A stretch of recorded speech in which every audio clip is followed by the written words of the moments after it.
Hello, ladies, gentlemen, and distinguished NB guests. Welcome to Ducky Productions. My name is Avery, My name is Nathan. and today we are going to be discussing Wolfenstein. Now, the first thing that we're going to be discussing is the most important aspect of Wolfenstein, which is That it was essentially the inciting incident for our relationship. it was one of the very first games that we played through together. Nathan had me attempt to play through Old Blood, and then I let him take over and I watched, but we basically spent 2 weekends in a row just playing through all of the Wolfenstein games.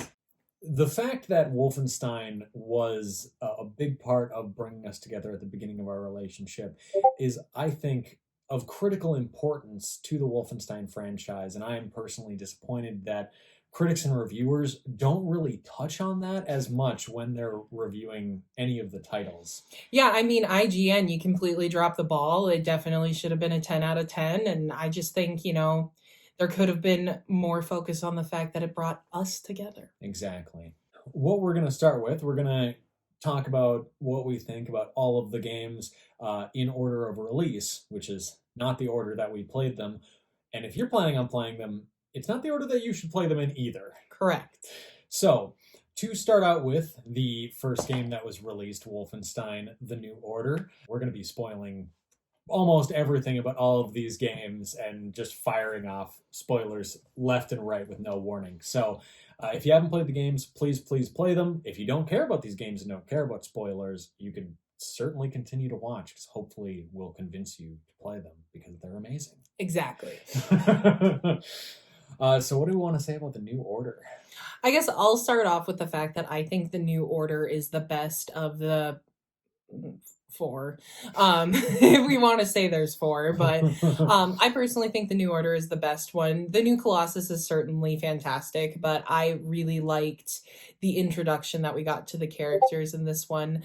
I do feel that it is a little bit more story focused, and it definitely has a little bit better game design. The maps are a little bit tighter, so it makes it a little bit easier for you to not get lost.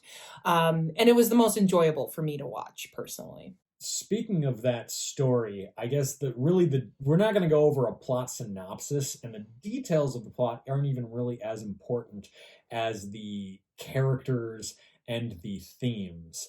BJ is possibly one of the best video game characters ever. I think he is the best video game character ever, and he's also the best superhero ever, because he's basically better Captain America. He's fantastic, and if you don't love William Blazkowicz, then you don't know what the hell's going on. You don't know what's good if you don't love BJ. Yeah, he's just Captain America with more depth, basically, is all he and is. hotter. And hotter. Well, than Chris Evans. Yes. Hot take. Well. Hot take. I'm into silver foxes. Sorry about it. He is like 50, yeah. Brief synopsis of the game. Basically, the whole idea behind Wolfenstein in general is that it's an alternate history. Basically, BJ watches as America and the world loses to the Nazis in World War II, and it's basically the aftermath of that. So BJ's kind of trying to fight back the Nazis, both in World War II, but then again after the fact. Absolutely. And so it's a kind of follow-up, kind of sequel, kind of soft reboot for all of the other Wolfenstein games, which you do not need to play this one. I would maybe even recommend you don't, other than the very original Wolfenstein, because it's kind of funny to watch. I might not even recommend that. Maybe I'd recommend watching somebody else play it, because it's pretty funny. Watching might be a good idea for Wolfenstein 3D. And it is really cheap on the eShop, too. True. One amazing thing about BJ, and just what Machine Games, the developers, did with this franchise, is that they wanted to do Wolfenstein, but make BJ Blazkowicz a fully three-dimensional character, which they did an utterly fantastic job at. And so one of the things that I love personally most about him is that he is just this incredible model for modern-day masculinity. Like, he is incredibly strong, incredibly, I guess you could say, honorable, Hmm.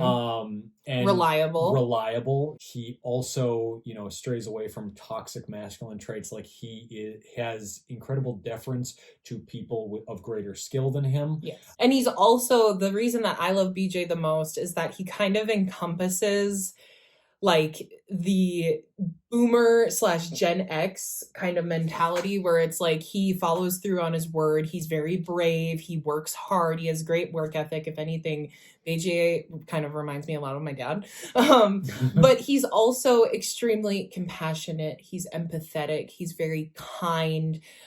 He's a fairly emotionally intelligent man. And really, the only like downside to BJ as a character is sometimes he's a little bit too self-sacrificial. He tries to protect the people that he loves, maybe a little bit to his own detriment and to their detriment. By not telling them things that they need to know. Exactly. But he is a fantastically three-dimensional person. And I do love that he shows great respect to people with greater skill than him. And it doesn't matter whether they're black, whether they're a woman, they are disabled. He will show them the respect they deserve. Absolutely. And I think that's why he is an amazing model for modern day masculinity, is because he's not just this sort of Gary Stu perfect man. He's emotionally intelligent, but he doesn't talk about his emotions enough. Correct. He has things to learn and things to improve on that are kind of traditional masculine traits that usually are not considered an issue. And so their exploration of that in the game really fleshes him out and makes him incredibly believable. I agree. Yeah. We should handle that. Let's. So, apologies. We had to take a brief intermission because our dog was barking, and that's just our lives. So, back to main topic. Absolutely. Yeah, so as we said, that's BJ, and another wonderful, amazing character that we wanted to speak on. We're not going to go over all of them, but we want to talk about Anya. Who is absolutely like, well, gosh, I want to say the best character in Wolfenstein, but it's BJ. Second best character is Anya. She is an absolutely badass Polish woman, I'd assume. I think she's Polish. I'm not sure. Yeah. But she is absolutely freaking amazing. She kicks total ass. And her and BJ just have the cutest, most like loving, adorable relationship. I don't have enough good things to say about Anya. She is sassy, she's funny, she's very smart, she knows her way around situations and obviously has a lot of expertise. They never frame her as any kind of damsel in distress. I feel like she is the antithesis of that. Or antithesis. Well, even when BJ has to save her at the end of the first game, like when he finds her, she is already escaped, leading all of the resistance fighters out of the place. Yep. So she's already kicking ass and taking names. So the last thing that we wanted to talk about is the timeline situation between the New Order and the New Colossus. So at the beginning of the New Order, you have to choose between two people to die. Either Fergus, this probably like 45, 50-year-old Irish man who you've known for a long time and is a good friend of yours, or Wyatt, this probably 18-year-old private new recruit who you met 10 minutes ago. And one of them is going to be dissected by a Nazi scientist, and so you have to choose which one.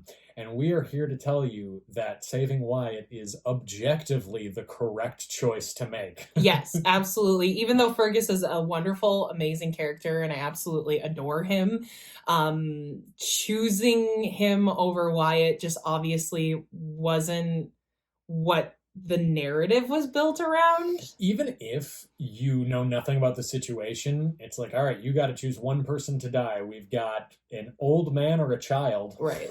You pick the child. Like, that's just kind of how that works. And it's definitely the right choice because Wolfenstein has this, one of the reasons why I love the game is it has this wonderful mix of depressing narratives. Obviously, sad things happen. Nazis rule the world. It's very, very, very dark, but it also has a lot of glimmers of hope and, you know, the beauty of life. And there's a lot less of that hopeful side if you choose Fergus. Well, and I would even argue that one of the main themes of Wolfenstein is resilience, is perseverance. Like, that's kind of the whole point behind these games, is to show that humans are utterly resilient beings. Without choosing Wyatt, you're kind of losing some of that, like you said, that glimmer, that hope, that resilience to it. Absolutely. And one thing that I always think too is there's this moment that happens no matter who you choose, where either Wyatt or Fergus will confront BJ, telling him that he made the wrong choice.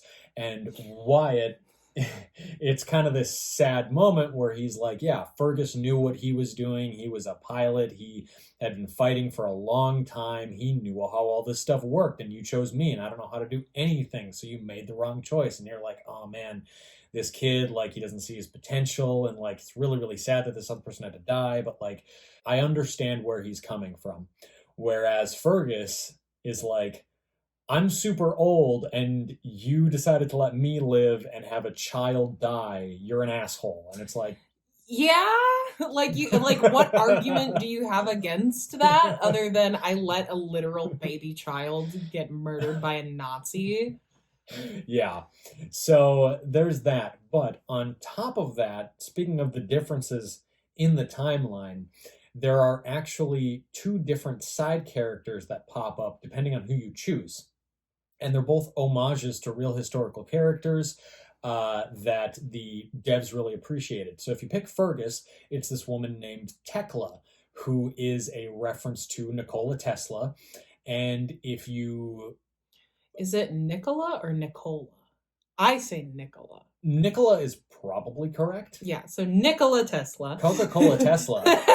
Beepy. Beepus Tesla. Beepus Tesla. Yeah. Are we going to explain what that's a reference No, to? We're just we're just moving on. Yeah.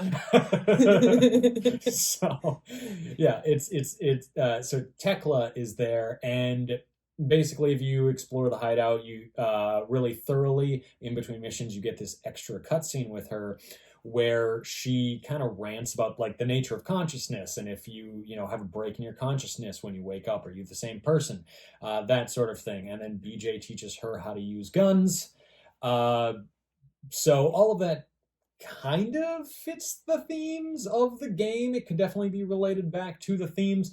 And then there's a scene when the base gets raided where Tekla is using the guns to kill Nazis, and she kills as many as she can and then gets shot to death.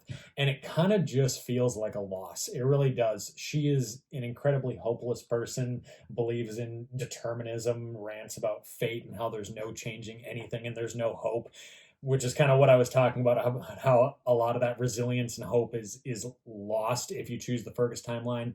So moving on from that, if you choose Wyatt to live, the person...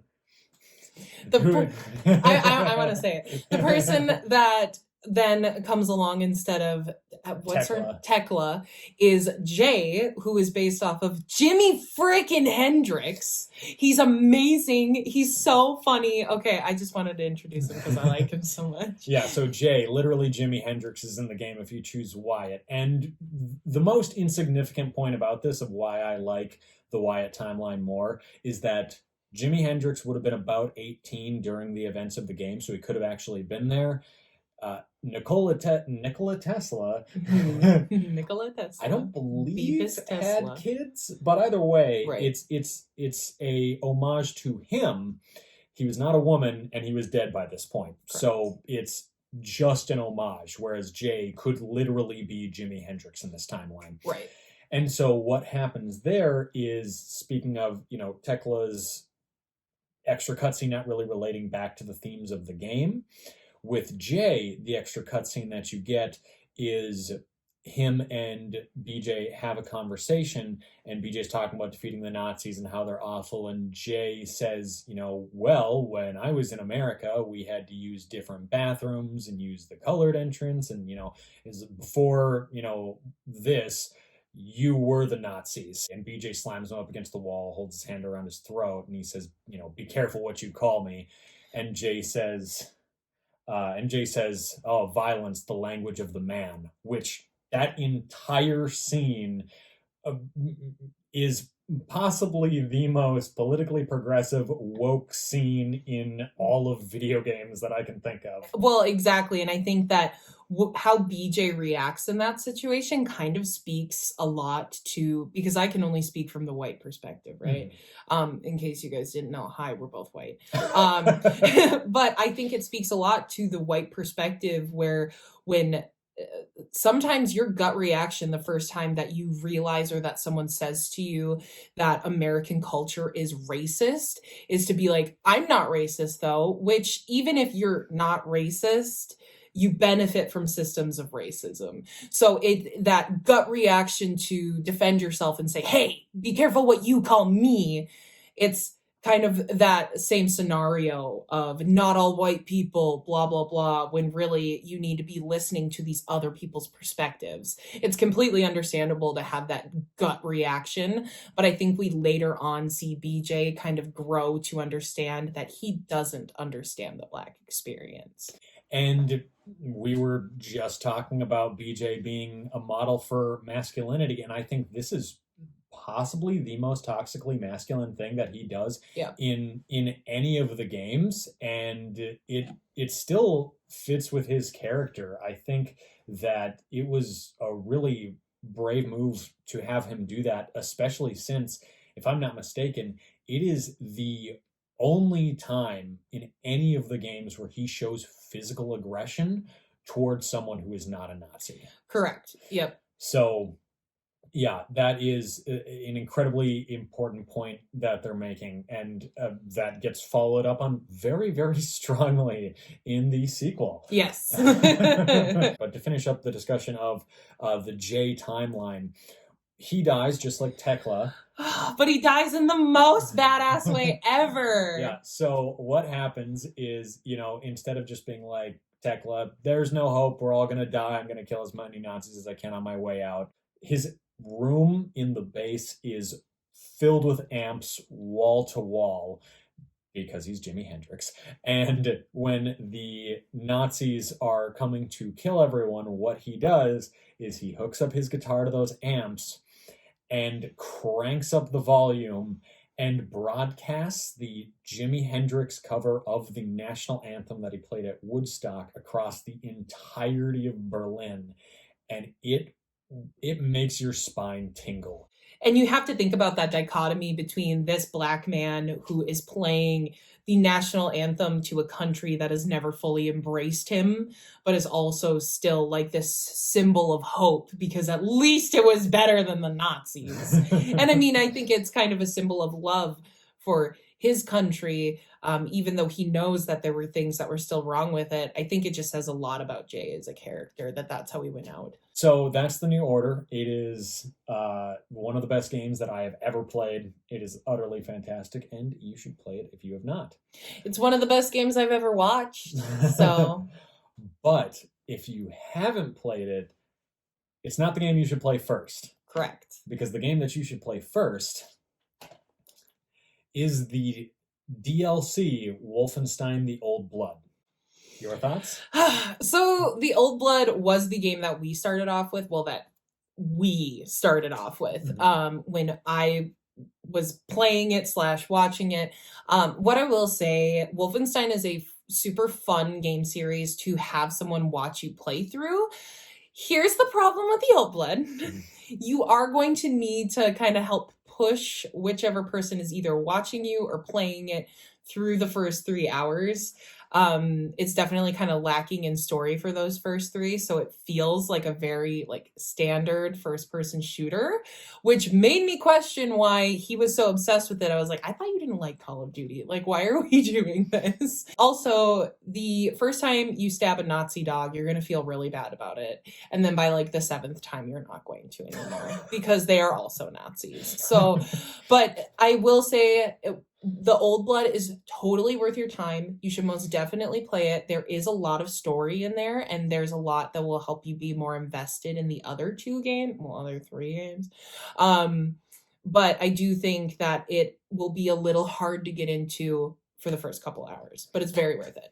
Absolutely. Even in the end, it never gets as story heavy as the New Order, but it gives an incredible amount of depth into BJ's character. It also is set entirely in 1946, so it gets you invested in the World War II timeline before the time jump, which is right at the beginning of New Order. Correct. And I really think that's why everybody should play Old Blood first.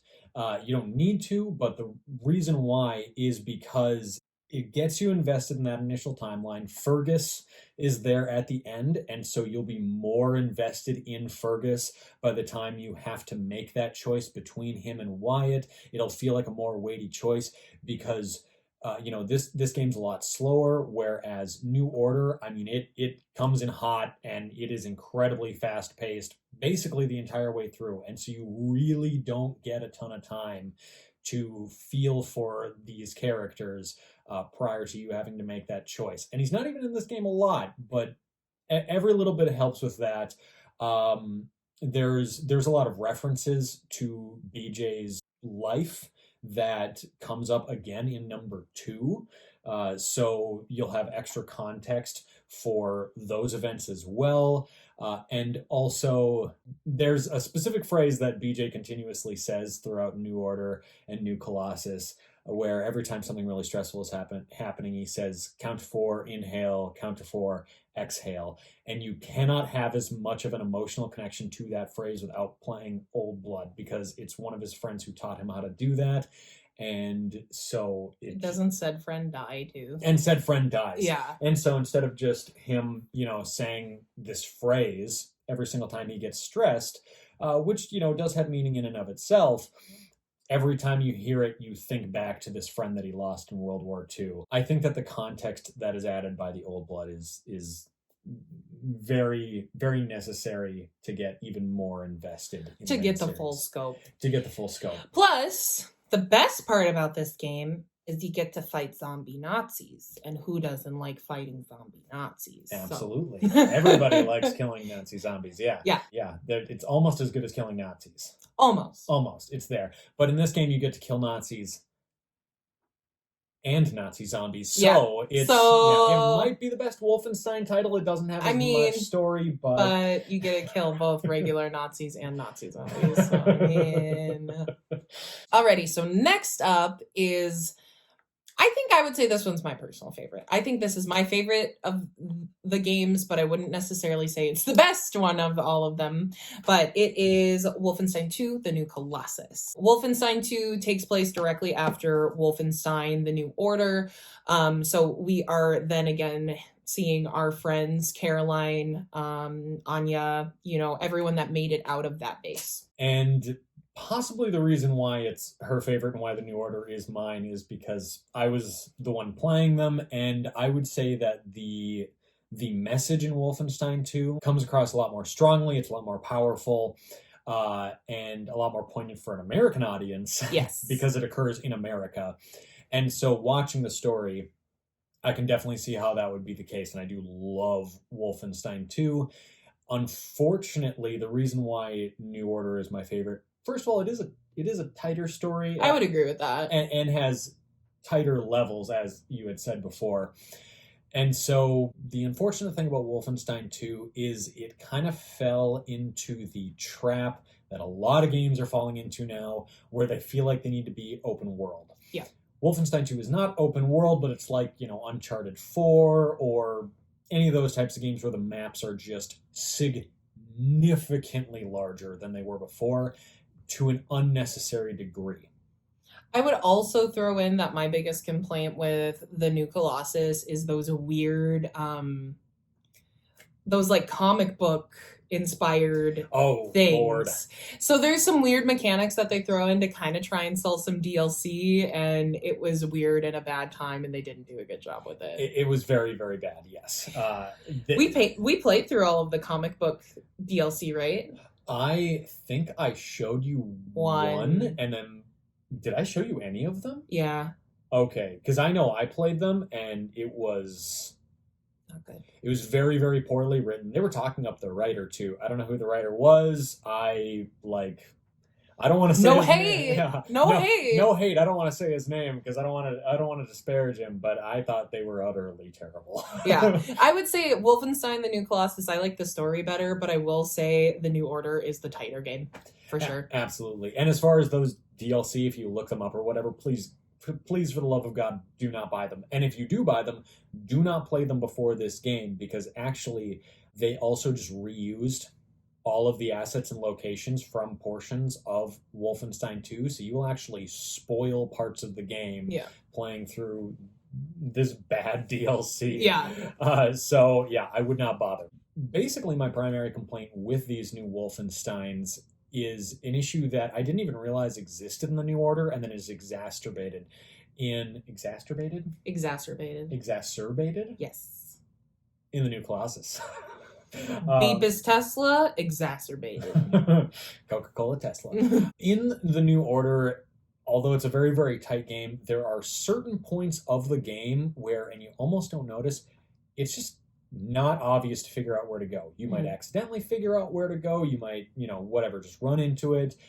But you don't realize how important game design is at directing your line of sight and directing you where to go until you play a game that's not very good at it. Right. So you'll be in these incredibly wide open spaces, running around, whatever, and then the exit to it is somewhere off to the left in a corner. There'll be a random ladder.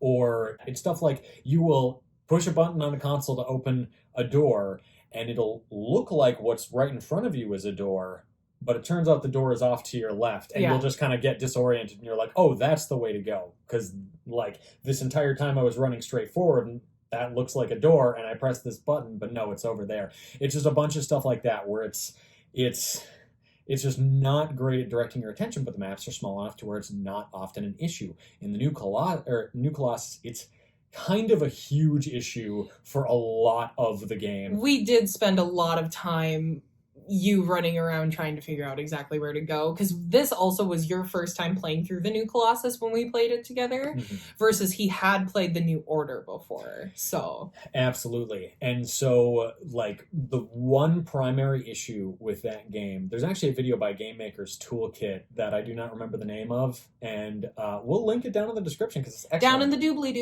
doobly-doo, because it's excellent, talking about directing line of sight and showing gamers where they're supposed to go. And one of the primary ways to do that is with light. That's why whenever you play an Uncharted game, everything that you can climb on is like yellow or just a different color than everything else.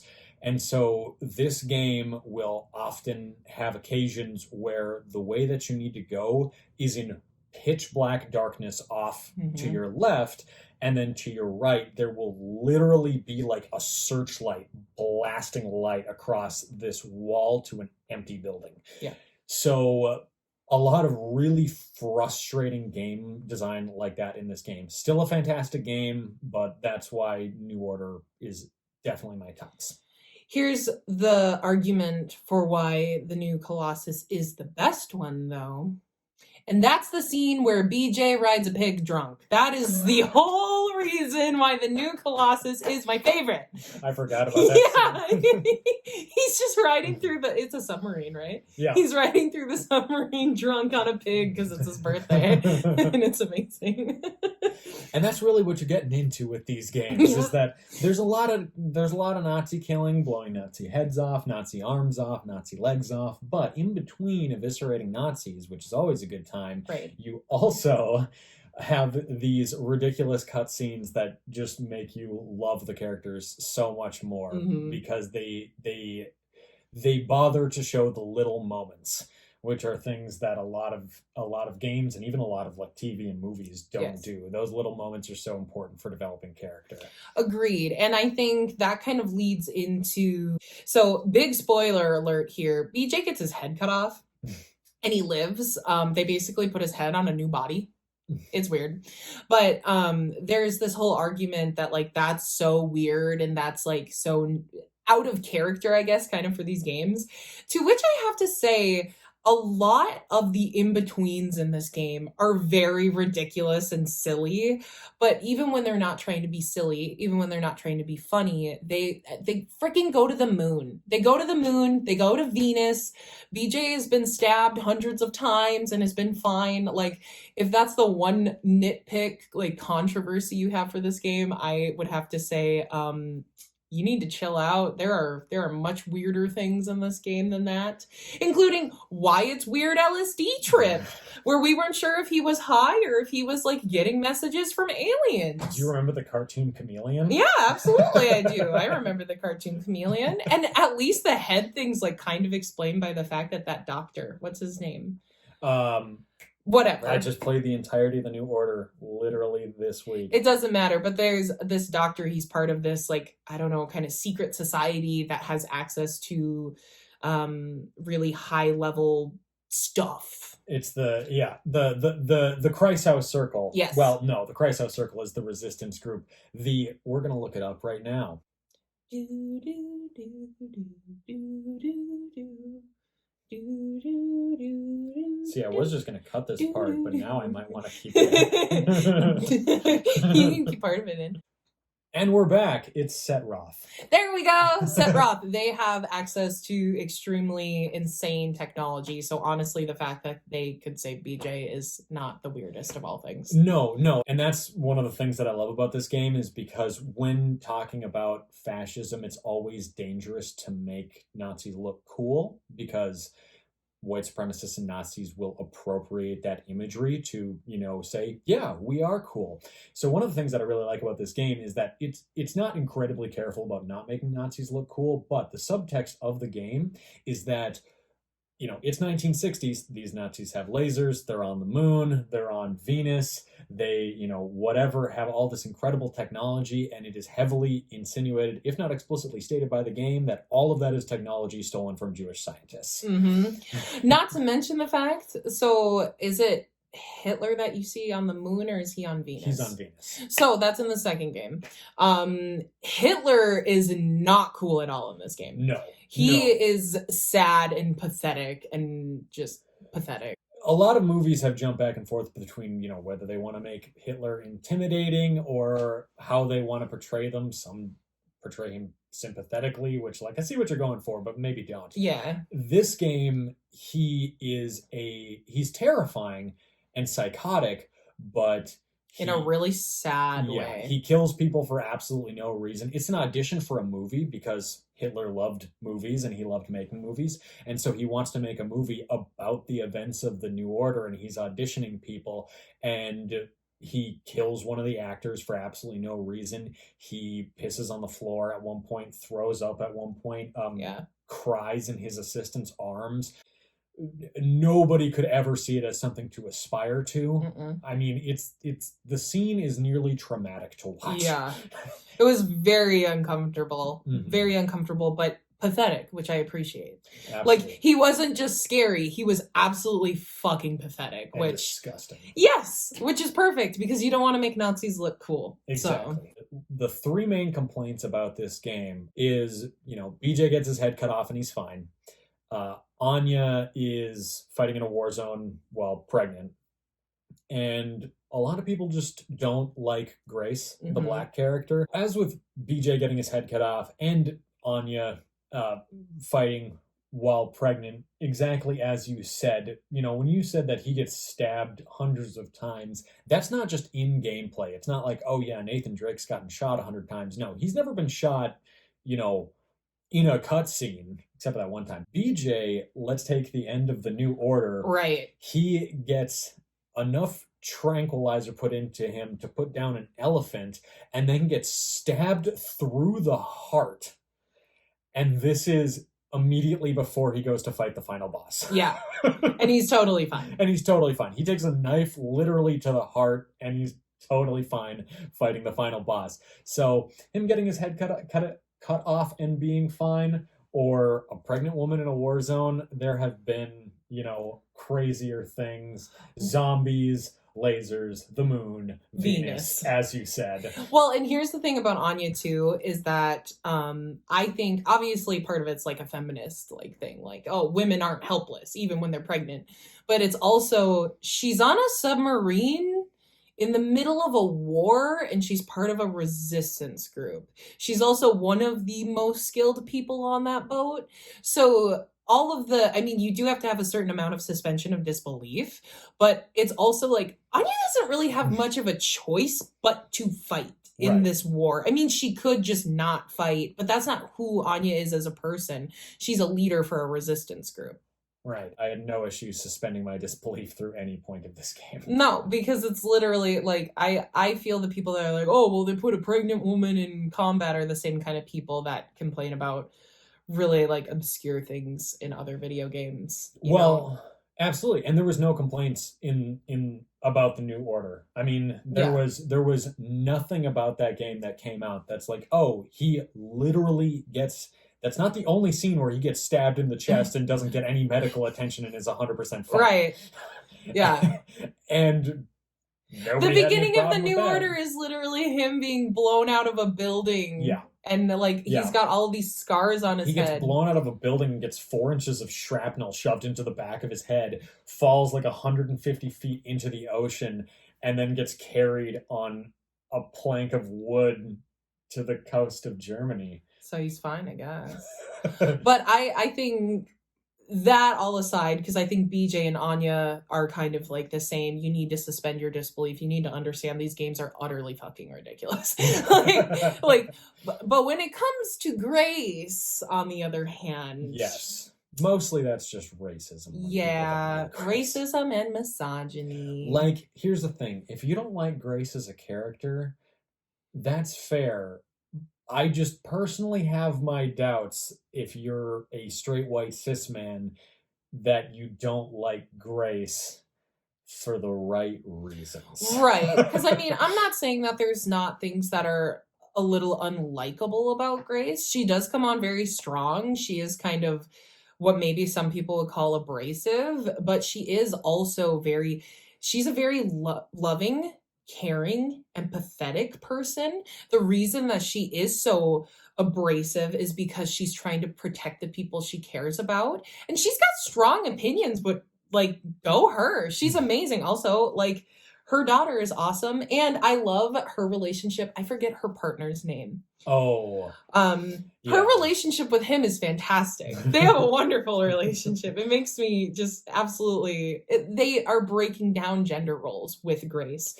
And I can see why she might make some people uncomfortable, especially white people, but... And I personally, I love the way they portrayed her. We were a little worried because she is pretty abrasive, pretty aggressive, and then I've never had a character earn my trust. Right. Like, and that sounds terrible. It's not that Grace should have to. I think right. But here's the thing. It was really brave of them to make her as abrasive as she was because she deserves to be. Like, yes. Why should she give BJ the time of day or trust him for a second? She is living in the bombed out husk of the Empire State Building after the Nazis took over the United States. Yeah. And all of the white people were like, yeah, this is fine. I guess I'll just like join the KKK or something. It'll be cool. Yeah, she has no reason to trust him at all. And the reason that she's abrasive is to protect people. She does not have to give him the time of day. Mm-hmm. And I think the reason that she makes people uncomfortable is because she's so obviously putting up that front of, I don't trust you, white man. Sorry. Like, no. I don't. Well, and also she's shamelessly political. She shamelessly puts forward her political beliefs. And that is actually an interesting part of some of the controversy and hate that this game got, is that people didn't like all of the political beliefs that are spouted in which is hilarious because Wolfenstein in general is like kind of a political thing. You're literally killing Nazis. You are, the entire game is based around having fun while slaughtering members of a political group that currently exists. Yeah. Exactly. It's very politically charged, and I think that it is a defining trait of Grace's that she is so outwardly powerful and so outwardly political, Like, this whole entire game has a political agenda. Like, if you think about it, you are killing Nazis. That, unfortunately, in our current climate, is apparently a political, yeah, it's a polarizing, like, political opinion that Nazis are bad. So, Yeah. Wolfenstein 2 is phenomenal. Wolfenstein 1 is phenomenal. And so, yeah, I wish we could end the video there. But we can't. Because there's one more game? If you want to call it that. It's Wolfenstein Youngblood. First disclaimer here, the girls are actually hilarious. I like both of them a lot. The girls are amazing. I like the short black-haired one the best. What's her name? Do you remember? Oh, Jess. Yes. No. Yeah, we were playing as Jess. Yes. Yeah. I like Jess the best. I probably because I'm goth, she's goth. We have a lot in common here. Yeah, the other one's jock. Yeah. Yeah, and I'm not into jocks, but she is kind of butch though. She's pretty cute. Grace's daughter in this game also is absolutely freaking fantastic, and I love her so much. I feel bad that she lost an eye, but she's still great. Yeah, this game is very awful, but the hate that it gets towards the characters themselves, people saying that the girls are annoying, they are wrong. The girls are wonderful and hilarious and so charismatic, and people didn't like that they're sometimes cringy. They're teenage girls. These two teenage sisters. The only legitimate criticism that I see of the way that the girls act in Wolfenstein Youngblood is that they don't fight enough as sisters, like I can say that's true. which is fair. There's only like 3 cutscenes in the entire game. There's literally not enough time to have an arc where they get into an argument. Yeah. So gonna let that one slide. Otherwise, unless you are as deeply passionate and invested in these storylines as we are, right, do not touch Wolfenstein Youngblood. I would agree. I powered through this game as quick as I could. I tried to do as little side content as I possibly could because I was having absolutely no fun. Avery dropped in. She had watched me play literally 3 full games in 2 weekends. And for this game, she dropped in for the cutscenes and then left. Yeah. I didn't even care enough to watch the whole game. And how long is this game, would you say? Oh God, it's probably as long as New Order. It probably took a good 10 hours at least. Yeah, but I mean, as far as watching a game, that's not that much. It's just it was nowhere near as good as the rest of the games. We'll have to see how this game plays into the actual next one, though. That is my biggest fear. But we will see. I would like to see more of the girls. I would like to see more of the girls in a better game. But I would take less of the girls too. Here's the thing. Wolfenstein 3 could be after this game, and it's set in 1980, and there's still Nazis around. So maybe it should, because maybe the game should end with, Nazis being no more Nazis. The only problem is yeah, that's true. One thing that you really didn't like about this game is that they spoil that BJ killed Hitler. Oh, that made me so mad. That made me so mad because, like, I don't know. I like the girls. I like that we got to know them, but I am way more invested in BJ's story than their story. And they totally spoil. So even if they go back and they don't do it in the 80s, they don't do it set after this game, you already know he kills Hitler. Like, you already know it. Which I personally was like, he's gonna kill Hitler. Well, yeah, but you didn't know for sure. Here's the thing. I want Wolfenstein 3 to be exactly what everybody's expecting, which honestly this series has a habit of not doing anything that you expect. Yeah. So maybe I can't hope for that. But here's what I want. I want Wolfenstein 3, I don't care what's in it, just he needs to kill Hitler. Yeah. Like, and I want him to kill Hitler the same way he does in Wolfenstein 3D that came out in 1993, which is where the second time he kills Hitler, it's Mecha Hitler. Yeah. We need Mecha Hitler. I mean, if Hitler isn't fighting BJ, in a giant Gundam suit. Then what even is this yeah, game? what Why am am I here playing for? it? Yeah. But even more importantly, and a thing that a lot of follow-up Wolfenstein games miss, is that we need Wizard Hitler. Absolutely.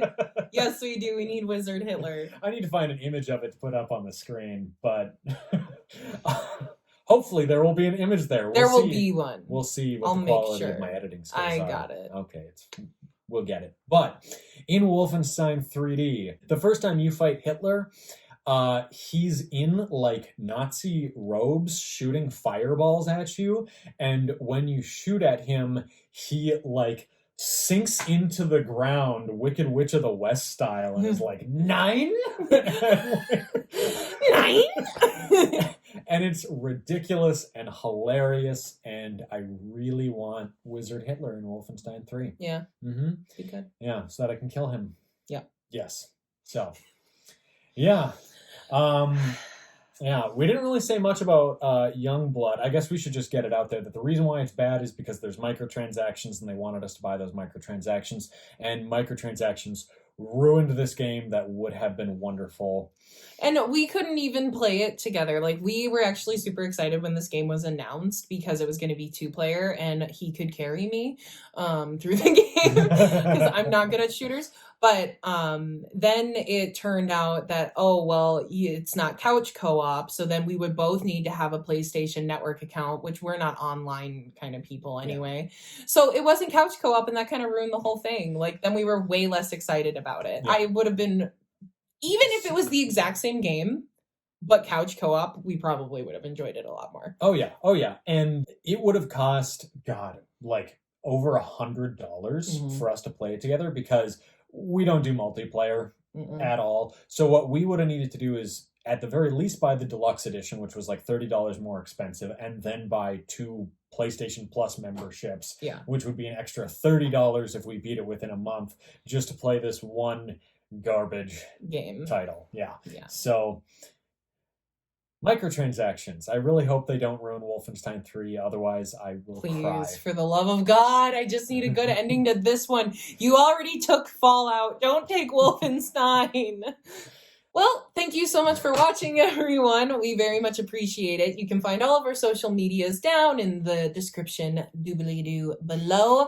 Please hit like and subscribe. It really helps the channel, and you will see a video from the both of us next week. If you want to check out us Twitch streaming sometimes, my Twitch channel will be in the description below as well. Nathan likes to guest star sometimes. Thanks again. We'll see you soon.